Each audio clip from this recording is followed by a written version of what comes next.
दोस्तों, इस वीडियो की एडिटिंग के दौरान मेरे को एक ऐसी क्लिप मिली जो आपको लिटरली पेट तक के सिक कर देंगी। मैंने इसको स्टार्टिंग में टच नहीं किया क्योंकि इसकी वजह से फिर वीडियो का सारा मज़ा बिगड़ जाता। आपको अगर ये क्लिप देखना है तो आप वीडियो के लास्ट में चल जाओ, आप लिटरली शॉक हो जाओगे।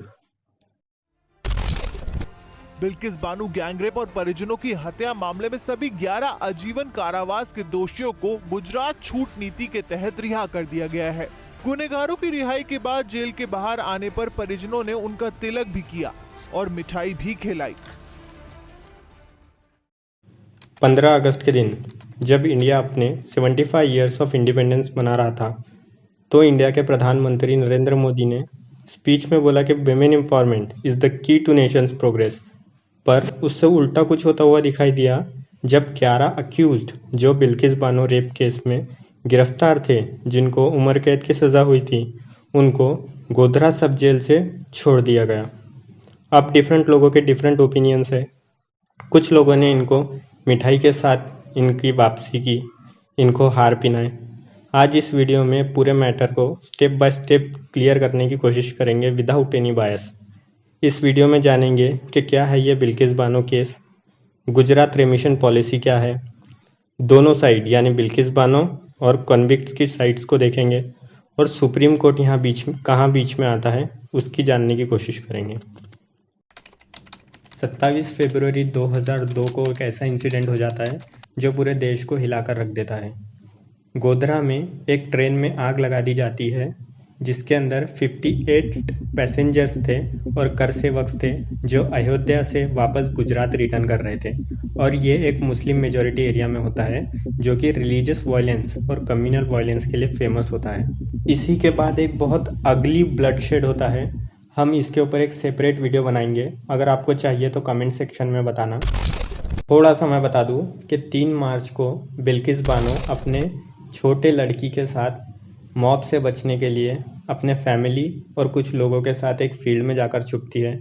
वहीं पे 20-30 मॉब आकर उनके ऊपर स्टिक से और बाकी औजार से अटैक करते हैं, जिसमें उनके 6 फैमिली मेम्बर्स की मौत हो जाती है और बाकी लोग भागने में कामयाब होते हैं। ये मैटर मीडिया में काफ़ी फैलता है जो लास्ट में सुप्रीम कोर्ट तक जाता है। ये लोग बिल्किस बानो के फैमिली मेम्बर्स को मारते ही नहीं बल्कि बिल्किस बानो के साथ गैंग रेप भी करते हैं, जो कि उस टाइम पे 5 महीने की प्रेग्नेंट महिला थी। सुप्रीम कोर्ट बोलता है कि इसके ऊपर एक सीबीआई इंक्वायरी होनी चाहिए। 2004 में सीबीआई इन सब कन्विक्ट्स को अरेस्ट कर लेती है और इनका ट्रायल अहमदाबाद में चालू करने की घोषणा करती है। अब क्योंकि अहमदाबाद गुजरात में है और गुजरात गवर्नमेंट में, जिसमें उस टाइम मोदी भी थे, उनके ऊपर यह आरोप लगता है कि उसने मुस्लिम कम्युनिटी पर टारगेटेड किलिंग करने के लिए हेल्प करी है। तो बिल्किस बानो बोलती है कि एविडेंस को और विटनेस को इससे खतरा है, इसीलिए बाद में ये मैटर मुंबई पर शिफ्ट करने का आदेश दिया जाता है। बाद में सीबीआई इसके ऊपर जांच पड़ताल शुरू करती है और इस नतीजे पर आती है कि बिल्किस बानो के साथ वाकई में गैंगरेप हुआ है और उन्हें जस्टिस मिलना चाहिए। इसी के लिए 11 जनवरी 2008 को एक स्पेशल सीबीआई कोर्ट सभी लोगों को लाइफ इम्प्रिजनमेंट की सज़ा सुनाता है for rapping a pregnant woman और अनलॉफुल असेंबली के चलते अंडर आईपीसी। अब सब खत्म हो गया। जो रेप कन्विक्ट्स थे उनको उनके किए की सज़ा मिल गई, उनको उम्र कैद की सज़ा हो गई। हमने निर्भया के टाइम पे भी ऐसा ही किया था, भले ही से थोड़ा सा टाइम लगा था, पर अल्टीमेटली उनको फांसी मिल गई। पर अब क्यों इनको रिहा कर दिया गया? इनको इसलिए कहा जा रहा है कि इनको गुजरात की रिमिशन पॉलिसी के तहत रिहा किया गया है। अभी जानेंगे कि ये रिमिशन पॉलिसी क्या होती है। पहले देखेंगे कि ये रिमिशन क्या होता है। रिमिशन का मतलब होता है कि कोई भी दी गई हुई सज़ा का आप नेचर सेम रखोगे पर उसका आप ड्यूरेशन कम कर दोगे।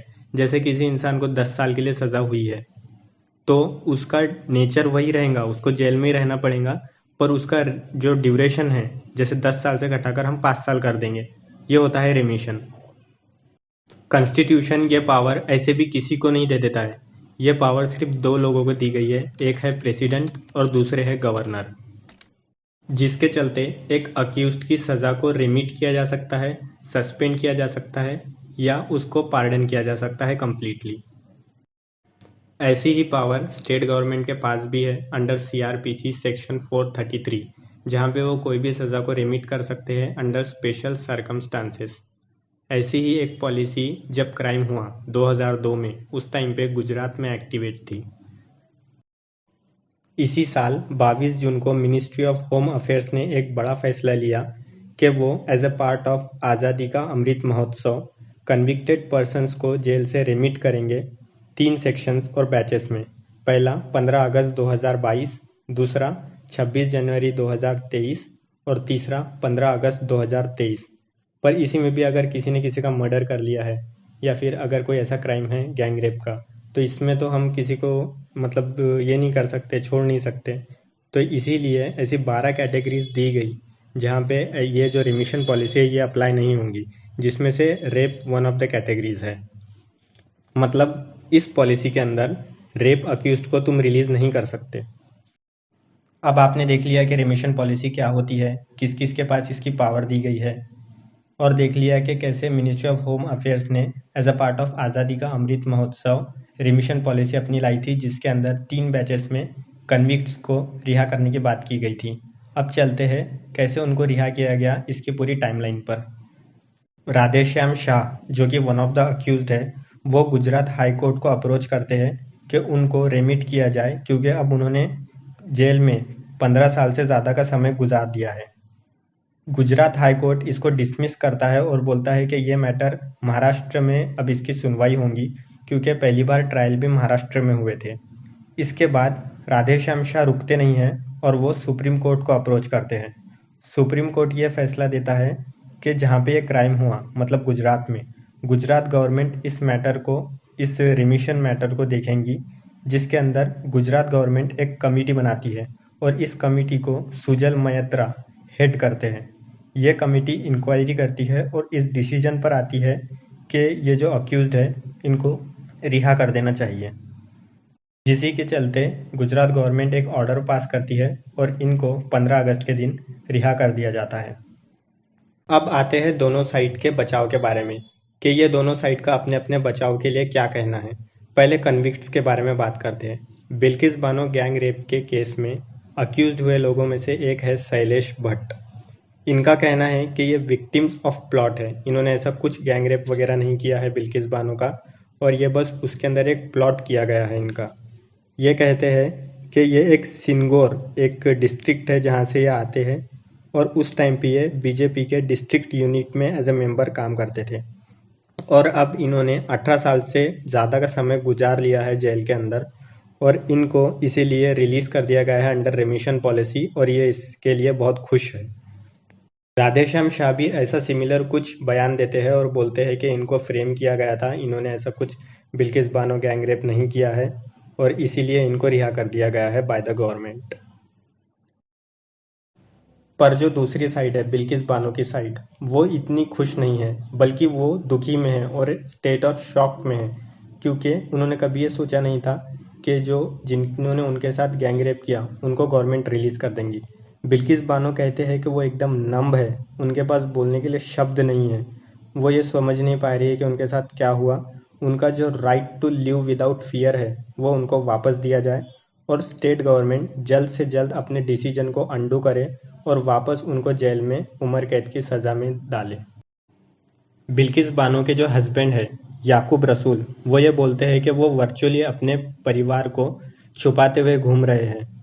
गुजरात गवर्नमेंट ने सुप्रीम कोर्ट के ऑर्डर के तहत उनको 50 लाख रुपए तो दे दिए, पर वो उनको एक जॉब और एक घर दिलाने में नाकामयाब रहे, और अब ये न्यूज़ उनके लिए एज अ शॉक से कुछ कम नहीं है।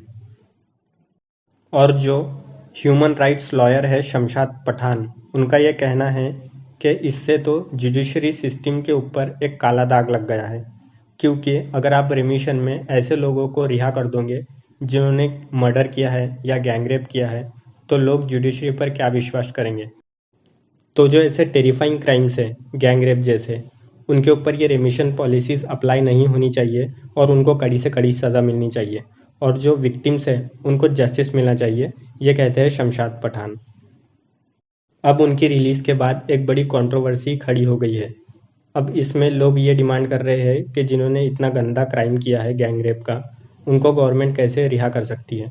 तो इसीलिए गवर्नमेंट भी अपने बचाव में सामने आई है additional chief secretary Rajkumar the Indian express को ये कहते हैं अपने बचाव में कि ये जो 11 कन्विक्ट्स है इन्होंने 14 साल जेल में बिता दिए हैं और according to law life term का मतलब होता है मिनिमम 14 साल, जिसके बाद एक कन्विक्ट रिमिशन के लिए अप्लाई कर सकता है और ये गवर्नमेंट के ऊपर होता है कि उसको रिमिशन देना है या नहीं देना है। रिमिशन के लिए कुछ एलिजिबल पैरामीटर्स भी है जिसके अंदर कन्विक्ट्स का प्रिजन में कैसा बिहेवियर है, कन्विक्ट्स की एज क्या है, जो उन्होंने क्राइम किया है उसका नेचर क्या है, ये सब देखा जाता है। राजकुमार ये कहते हैं कि इन 11 कन्विक्ट्स में ये सब के सब सभी एलिजिबिलिटी पैरामीटर्स के ऊपर एलिजिबल है जिसके तहत इनको रिमिशन दी जा सकती है। और वैसे भी लॉ में लाइफ टर्म का मतलब होता है मिनिमम 14 साल जो इन्होंने ईजिली पार कर लिए हैं। अब आपने देख लिया कि रिमिशन पॉलिसी क्या होती है, किसके पास ये पावर होती है, कब इनको रिहा कर सकते हैं, गवर्नमेंट इसमें अपने बचाव के लिए क्या कह रही है। ये सब हमने अनबायस्डली कवर किया है दोनों साइड के पॉइंट्स को और उनके पॉइंट ऑफ व्यू को मद्देनज़र रखते हुए। अगर मैं अपने पॉइंट ऑफ व्यू के बारे में बात करूं, ये एक मेरा ओपिनियन है गाइस। मेरा ओपिनियन ये है कि कैसे भी चाहे रिमिशन पॉलिसी हो, आज़ादी का अमृत महोत्सव हो, हमारे को आज़ादी को 75 साल क्यों ना हो गए हो, 100 साल क्यों ना हो गए हो, जो ऐसे क्राइम्स है रेप के या फिर मर्डर के, ये जो है वो एलिजिबिलिटी पैरामीटर्स में इनको काफ़ी सख्ती से लेना चाहिए। और जो रिमिशन पॉलिसी है ऐसे रिहा कर देने वाली, उनके ऊपर ये अप्लाई नहीं होने चाहिए, क्योंकि ये कन्विक्ट्स अब रोड पर घूमेंगे। रोड पर आपकी हमारी कई सारी फीमेल फ्रेंड्स, आपकी मदर्स सिस्टर्स घूमती है। क्या उनके लिए एक पोटेंशियल खतरा नहीं है? क्या बिल्किस बानो जो मांग कर रही है right to live without fear, वो क्या एक लेजिमेट डिमांड नहीं है? गवर्नमेंट कैसे बोल सकती है कि लाइफ टर्म सिर्फ 14 साल होता है, उसके बाद आपने कितना भी बड़ा क्राइम किया हो तो वह आपको रिहाई मिल सकती है? गवर्नमेंट ये कह रही है कि उसने सभी एलिजिबल पैरामीटर्स को देखा है और ये सब में एलिजिबल है, तो आप कैसे किसी को जिसने गैंग रेप किया है उसको एलिजिबल करार करा सकते हो? इसके अंदर जो आज़ादी का अमृत महोत्सव जिसके अंदर 3 बैच के अंदर कैदियों को रिहा करने की बात की गई थी, उसके अंदर 12 कैटेगरीज तो पहले से दी गई थी जिसके अंदर रेप भी वन ऑफ द कैटेगरी था। तो इनको 15 अगस्त के दिन क्यों रिलीज़ किया गया? ये भी एक पॉइंट ऑफ व्यू, ये भी एक क्वेश्चन वाली बात आती है।